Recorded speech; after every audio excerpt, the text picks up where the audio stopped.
أعوذ بالله من الشیطان الرجیم بسم الله الرحمن الرحیم. محترم سامعین کرام، د ما ګرانو وروڼو السلام علیکم. مو یو وارې بیا تاسو خدمت کې حاضر شولو، چونکې کسو د مو هغه غیرتمن وروڼه، د مو هغه غیرتمن مسافران، د مو هغې پاکې ځمکې د شهداو سرزمین ولا کوم غیرتمن ځوانان د مختلفو ځمکو باندې آباد شول، لاړ دي صرف اندې دپاره چې د خپلې ځمکې محافظت وکړي، د خپلې ځمکې کوم ځوانان دي د کوم ناموس دی هغه نه محافظت وکړي، لاړو مسافرۍ طرف ته. لذا هر وخت هر کله د مو ځمکې باندې مشکل راغلی دی، دوی قربانۍ ویر کړي دي. نن بیا حاضر شولو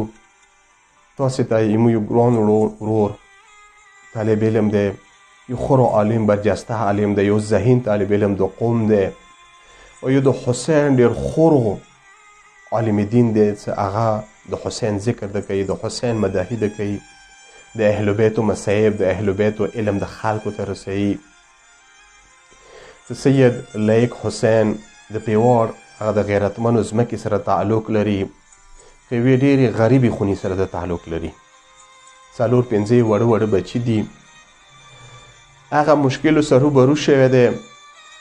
چې خپل یې څومره واس کېدل، هغه غریب آس وکړلو، یو ځینه قرضه کوه بل ځینه قرضه کوه، ډېر خپله چونکې غریب دی غربت وجې نه څوک چا سره مدد نه کوي. هغه غریب ډېر کوشش وکړو، ایله یې 2 لکه روپۍ تیارې کړلې، 2 لکه روپۍ هغه قرضه وکړله. اوس د هغه غریب ګردو ته دې حده پورې مشکل راغلی دی چې ګردې 10% نه لاندې را ډاکټران او ته هېڅ که چیرې زر د علاج ونه کړلو کېدای شي تا زندګي ختمه شي. هغه غریب هغه پیوار ځمکې نه راپاڅېدلو، راغللو اسلام آباد کې پروت دی، دې حده پورې مشکلات سره روبرو ته یوه مومینو ته زړه وسولو، هغه راغللو خپل ځای یې ویې کړلو چې نه د سپتال ته ته ځې، سپتال اخراجات زیات دي، د دی ما ځینه څه. هغه اوس که چیرې اندغه لږ مو ځان ته تصور وکړو، ځان ته لږ خپله سوچ وکړو، آیا چونکې مومن دی کله دا خو د معصوم کاوله دی کنه چې کله یوه مومن باندې مشکل راشي، چونکې د موږ خپلو مومنانو خپلو منځو کې یوه رابطه یې ولایت رابطه دی، د علي ولایت رابطه دی. دې وجې نه کوم ځای کې کومې ځمکې باندې یو مومن باندې کله مشکل راشي، مو داسې زړه ورته درد کوي. خدا نخواسته، خدای دې ونه کړي که چیرې دغه د حسین خوږه عالم باندې صبح زندگی ختمه شوه، وفات شولو، آیا تا ته به زړه دا درد نه کوي چې ای کاش ما اوسه 15 روپۍ مدد کړی وی، دې ته زندګۍ میلاو شوې، دې ته شفا میلاو شوې. نن څومره د حسین ذکر کوي، د حسین فضایل، د حسین مصایب، د حسین معارف خلکو ته رسوي، تا ته به ته کې ثواب میلاویږي، تا مرګ ساته پورې تا 100 روپۍ وسره تا ځان ته قبر آباد کړلو. اما دغه سوچ دا وکړه چې کله هغه خپله مشکل ورباندې راغللو، څوک نه ورته یو شي ګرده وکړي، اما ټولو د نږدې کال څه ښځه وي هغه ورته تېره شوه چې دې دپاره چې ما وړه بچي یتیمان نه شي، ایما خونه آبادوي، پارک نه کوي که زه معذوره شم پارک نه کوي، ښه ایما خونه ړنګه نه شي، ایما وړه بچي یتیمان نه شي. لذا تیار شول، هغه خپله برخه کوشش وکړو، 2 لکه روپۍ هغه یې قرضه وکړه، ایله یې تیار کړله. اما که ما ورته پاڅېږو دې نه مخکې تاسې غیرت خپل وښیلو، چونکې غیرتمن ځمکې سره تعلق لرئ، غیرت والا مکتب سره تعلق لرئ، د قربانۍ والا مکتب سره تعلق لرئ. تاسې خپل ځان وښیلو چې تاسې څومره قربانۍ وکړلې، دې نه مخکې مو کسانو سره مدد وکړلو، هغوی ته زندګۍ میلاو شولې. اوس که هغه څومره سیلي وي خلي، هر یوې سیلي وي سره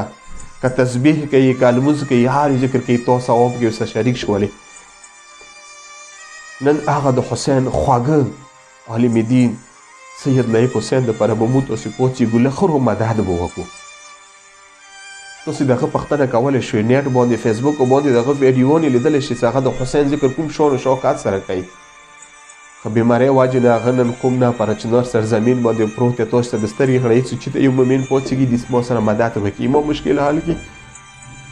ایما بچي یتیمانو نه باد شي. دا صرف ما ته دار کولی شو، ما ته پوهېږو دغه دار باندې ویلي مو تاسې محبت ولایت سره تعلق لري، د علي ولایت سره تعلق، ځکه هغه دار ته مو حس کوو، مو ته پاته لګېږي.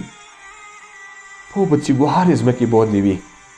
خیر د لږ به ځان تکلیف یې کو، پار نه کوي، که د یوې میاشتې کې مو لږ مشکل تحمل کو، که خیر دی هلته هم د حسین یوه خوږ عالم دپاره زندګي ویر کړله، لږ مدد به ورسره وکړو. چې هغه ته زندگی ملو شي ته د حسین ذکر ته د اهل بیت معرف ورسولې دپاره خلکو ته هغه ته زندگی ملو شي. سوال به خالق ته وکړو خالقه مغه حسین له خاطره د عظمت او مقام له خاطره چې حسین څه وکړه د خدای دین دپاره خدای هغه حسین له خاطره لایق د خارق او خواکه زندگی عطا وګرځولې کې خدای هغه حسین له خاطره کومې ځمکې کې چوغ غواړي چې مدد ورسره وکړي یوه روپۍ ویللی چې مدد ورسره کوي خدای د هغه زندګۍ باندې هغه مال باندې هغه دولت باندې برکتونه واچولی شي. واخر دعوانا ان الحمد لله رب العالمین.